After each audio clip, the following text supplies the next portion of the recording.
what is parenting? Is it a science or an art? So now we all have to understand that in our previous generations, nobody taught us how to parent a child, because everyone thought that it is absolutely natural for somebody to bring up a child.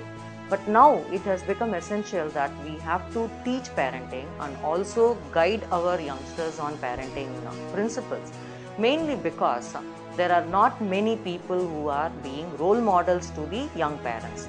With the breakdown of joint family system, urbanization, migration, Western influence, or whatever you call it, there is a lot of gap between what the young parents want from their children and what they give to their children. Parenting as such, it starts, the feeling of or a need to parent a child normally sets into anybody during their adolescence. Like when a girl is growing up into a young lady and when a boy is growing up into a young adult male, that is the time they start planning about what their future is going to be. So 10 years from a boy or a girl who is 15 years of age, they always think like, I have to find a partner, I have to get married, I have to bring up 2 children or 1 child, and I have to do this to my child. So that is the first seed sown towards raising a child.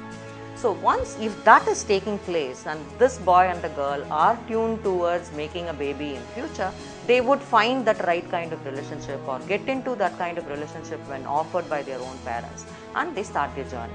So at this point of time, we will have to understand that what they look forward to in parenting is always dependent on what they are willing to give to the concept of parenting. In fact, there is a psychiatrist who has written the book, The Road Less Traveled. The psychiatrist's name is Scott Peck, and he has said very clearly, how do you define genuine love?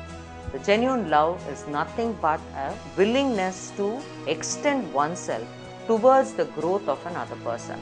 That is precisely what parenting is all about. It is our utmost willing to give ourselves in nurturing a younger one so that the younger one becomes an independent adult.